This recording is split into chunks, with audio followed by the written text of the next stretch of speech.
The Colts homestand begins as the Horseshoes are coming off a divisional victory in Nashville. They'll look to keep momentum and the run game rolling inside Lucas Oil Stadium with consecutive weeks on their home turf. And we are getting you ready for the Colts home opener right now on Colts 360. From the Huntington Bank Studio, this is Colts 360. Indy is even on the season as they kick off the home portion of the schedule. The Colts are tied atop the AFC South standings entering week 3 of the season. But before we preview their matchup this weekend against the Atlanta Falcons, let's hit the road one more time to take a look at that heated battle against the Titans and the Colts' first victory of the season. Indianapolis Colts football is on the air. Hi, everybody, and welcome to Nissan Stadium. Let's go! It is 90 degrees right now, our game time temperature here in Nashville, Tennessee. Let's go! It's been an eventful last couple of minutes. We had one of the pyrotechnic towers that blows up fireworks as the Titans take the field, catch on fire. 3 receivers go right for Jacoby Brissett. Backs to throw, has time, lofts it into the flat. The ball's caught by Eric Ebron, and he hurdles the player as he dives upfield, and I think he's got a first down up to the 46.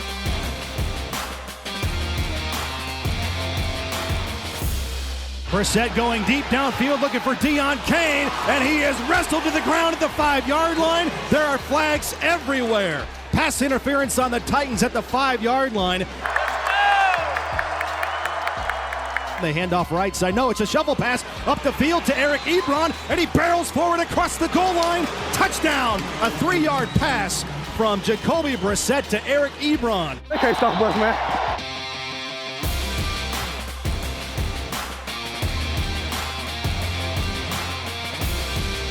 Play action, Mariota looking, end zone, fires, throws, and it's caught for a touchdown. And that's David Quisenberry, the offensive lineman who reported as eligible.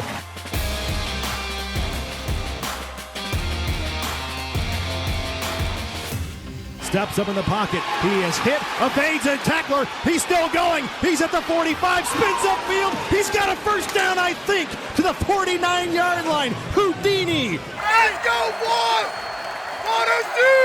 Takes a snap, looks left, steps up in the pocket, throws in the back of the end zone. It's caught for a touchdown, and that's Parris Campbell. Touchdown, INDY, and the Colts now lead it 13-7.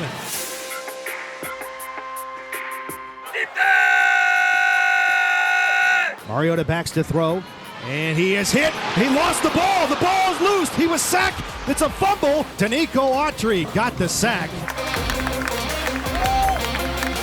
Moves Henry from left to right. They give it to Henry going left side. Crashes into the end zone. Touchdown Titans. Touchdown Derrick Henry. Marcus Mariota on play action. He's going to be ridden down by Grover Stewart. The 3rd sack of the game for the Colts. He also got help from Al-Quindin Muhammad. Mariota takes a shotgun snap. Has time. Floats left side. Now he's going to float right side. He's going to go down. The 4th sack of the day for the Indianapolis Colts. And it's the maniac, Darius Leonard.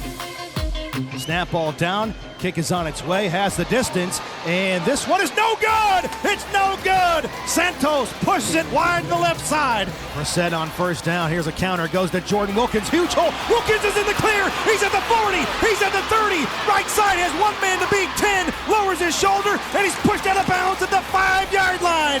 Nice run by Jordan Wilkins. First down for the Colts. Colts are down by 4. Brissett out of the gun.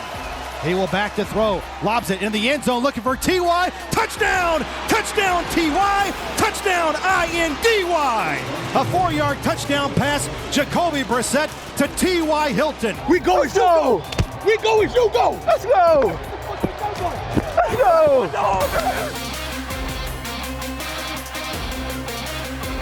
4th and 1. 2 tight ends in the game. Man in motion is T.Y. Hilton. It's a quarterback sneak upfield. Jacoby Brissett. And it's going to depend on the spot. It's too close to call from up here. That's a gutsy call right there. Jacoby Brissett on 4th and 1. It's a first down for the Colts. First down for the Colts on 4th and 1.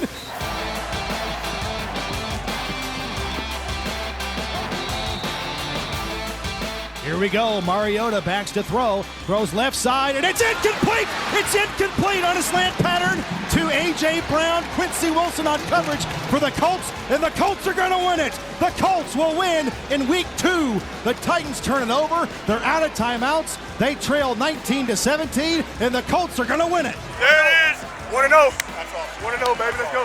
Final score, it's the Indianapolis Colts 19 and the Tennessee Titans 17.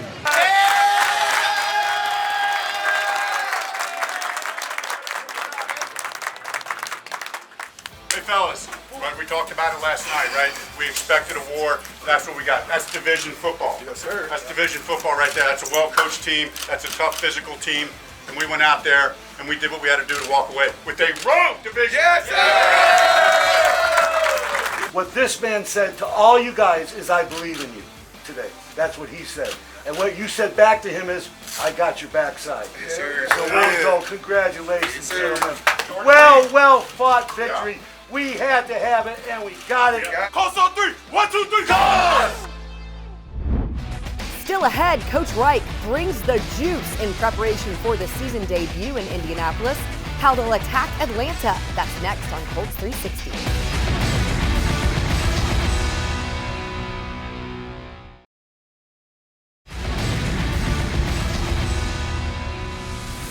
Welcome back to Colts 360, joined now by head coach Frank Reich. Coach, for the first time in a while, not packing the bags to hit the road for a game, getting that first division win on Sunday, now preparing for the home opener. Just what tone does that set for the week?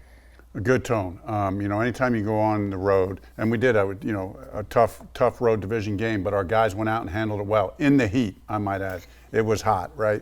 But they did what we did what we had to do to finish that game off, build some momentum coming into our home opener.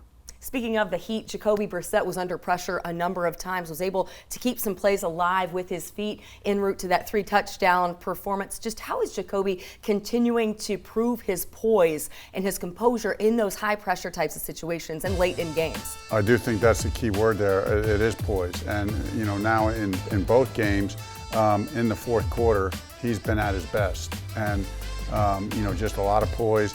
And the other thing Jacoby did in this game, which really showed up, was his ability to extend plays. I mean, he's got tremendous play strength in the pocket, had some nice scrambles, did a great job. And his ability to make things happen on fourth down there with that option. Oh, no doubt. I mean, between Jacoby playing quarterback and that line up front, when you got to run that quarterback sneak, you have some confidence.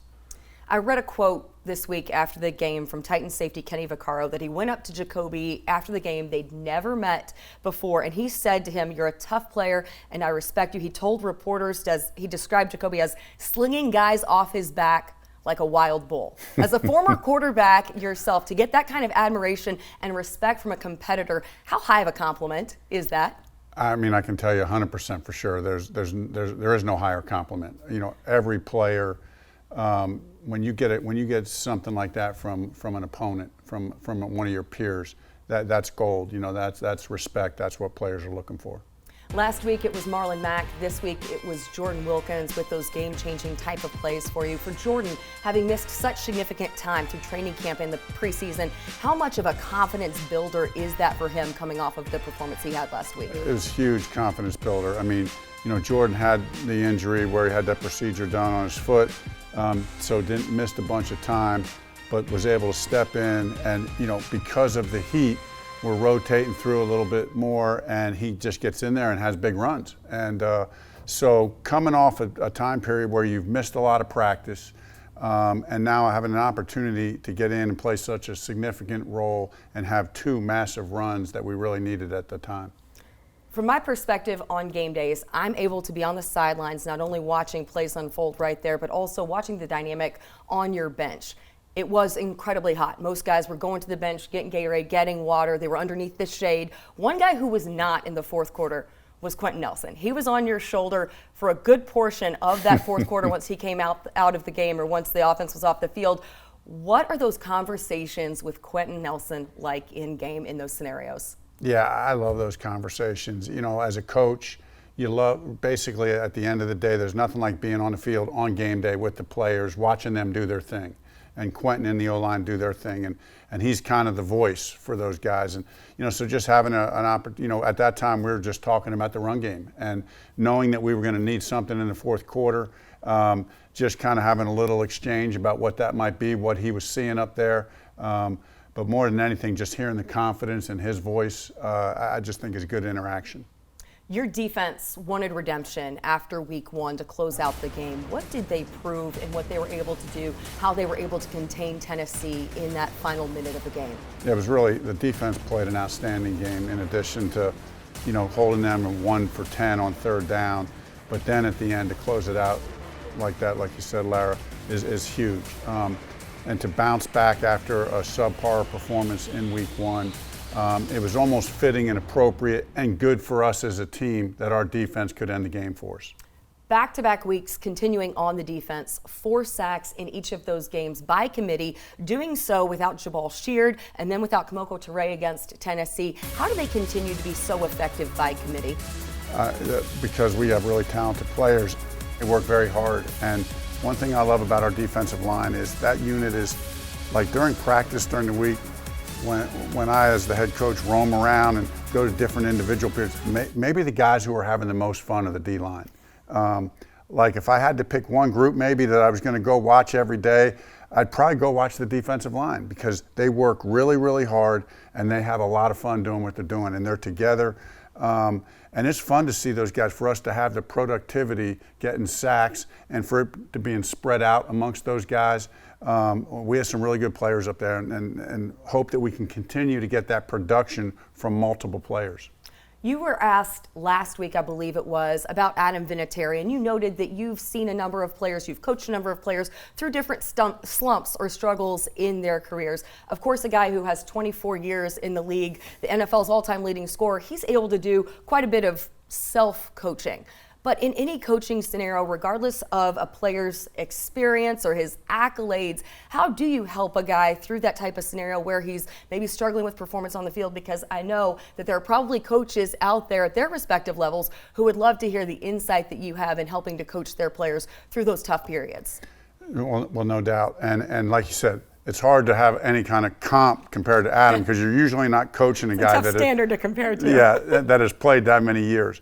But for a guy like Adam, and I think just a good coaching technique in general, there is a point in time where you say, hey, let's try this, or let's do this, or hey, what's our routine look like? Do we need to adjust the routine? Is there anything we can set up in practice, Adam? Hey, maybe we do this. Rather than these kicks, we move this around. But more than anything, like with Adam, to me, it's just asking the right questions. Let the play. I like doing that with players. These players are smart. Everybody understands how good of athletes these guys are, and that in one sense they're physically really gifted.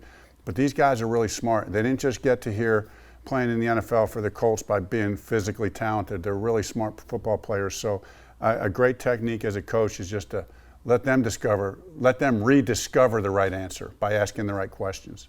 Technique as a coach is also game planning and knowing your opponent. Your opponent this week, the Atlanta Falcons, an elite quarterback in Matt Ryan. Last week, threw 3 touchdowns, but also 3 interceptions. To have the weapons, the playmakers that he does, like Julio Jones and Calvin Ridley, how do you prepare to try to disrupt that offense and what they're capable of doing? Well, you do have to disrupt him because if you just let him sit back there, he's too good of a quarterback and the weapons are really good. So, the 2 things you got to do is you have to put pressure on him, right? And so, hey, at some level you got to do that with a 4-man rush. But then you got to mix in some pressures. Now, he's a veteran quarterback. He's seen a lot. He knows how to handle it. But you got to be able to try to keep him on his toes a little bit. So create pressure, affect the quarterback by the 4-man rush, and then mix in your blitzes. And Matt Eberflus and his staff will do a great job of doing that. But then secondly, you got to play good sound technique. You got to keep everything in front of you. Julio is a big play machine. Ridley's a big play machine. So somehow they're going to get a few catches. They're going to have a few plays here and there, and maybe even a big play or 2. But we need to keep the big plays down and then affect the quarterback.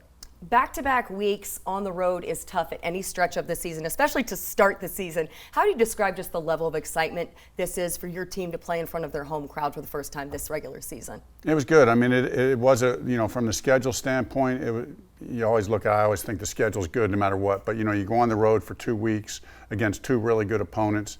we come back 1-1. You know, I was hoping we'd come back 2-0, but we came back 1-1, and that win was against a division opponent. So I think that's a good start. But now we get to come back to our home fans. Our players are really excited about that. And so we feel like we have the momentum off this win, but now just zeroed in on this week and this game down in Lucas Oil. Big game against a really good opponent in Atlanta. They played very well against a very good Philadelphia team, so we'll have our hands full. Coach, really appreciate the time. Thank you so much as always. Thank you. Up next, let's go to Paris. No passport needed because Colts rookie Parris Campbell visits us to talk about his breakout game, the dynamic of Jacoby Brissett, and his relationship with NBA superstar Lebron James. Stick around, more Colts 360 back after this.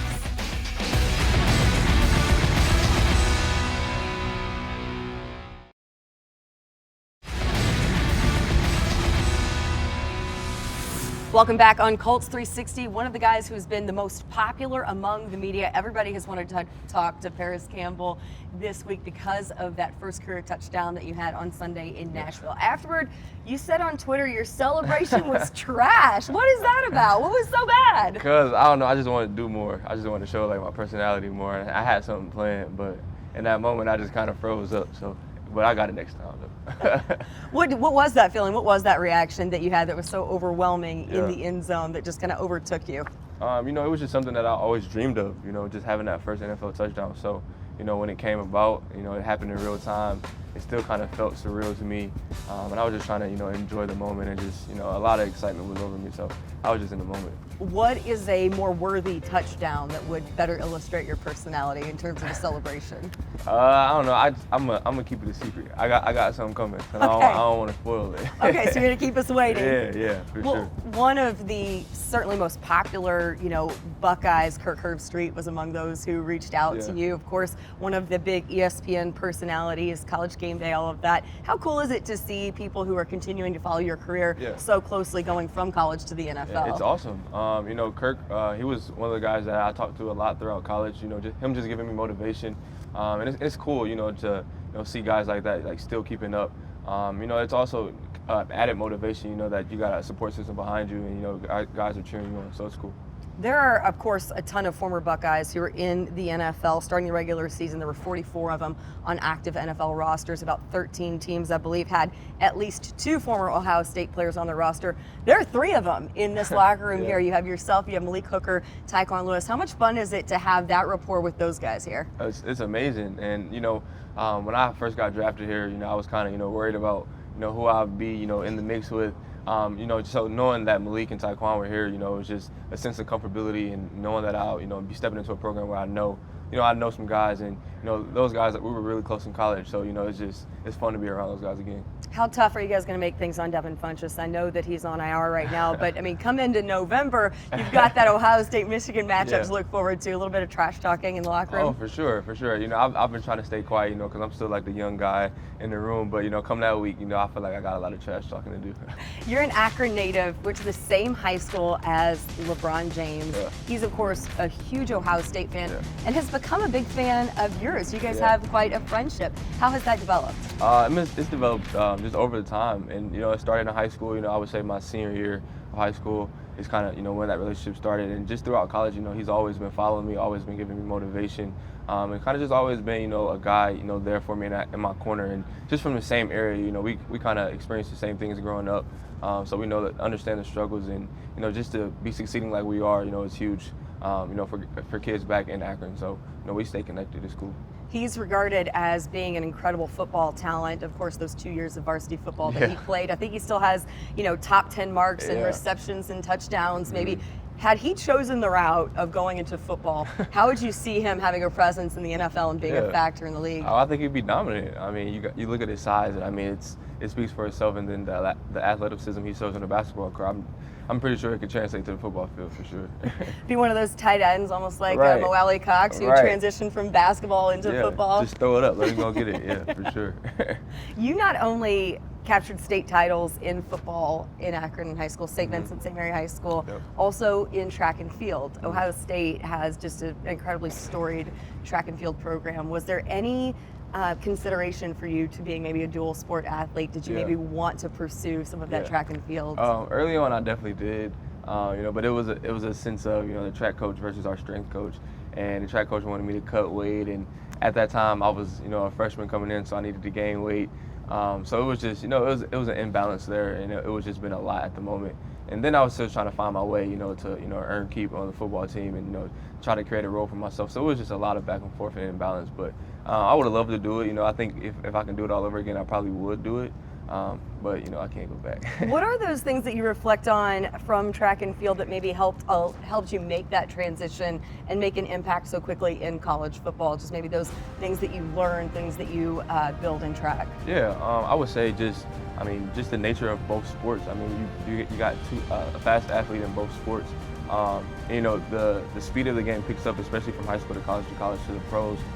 So just being always, kind of at that elite level of speed, that definitely helped me a lot, especially as my transition into college, because I was just always in the pack of the speed guys. So like I said, just with the speed of the game, it helped a lot. Yeah, you broke a state record in the 60 indoors as a senior, so that helps. Yeah. First home game on Sunday. Just how excited, how eager are you to play that first game in front of your home fans at Lucas Oil Stadium? I'm so excited. I really can't wait.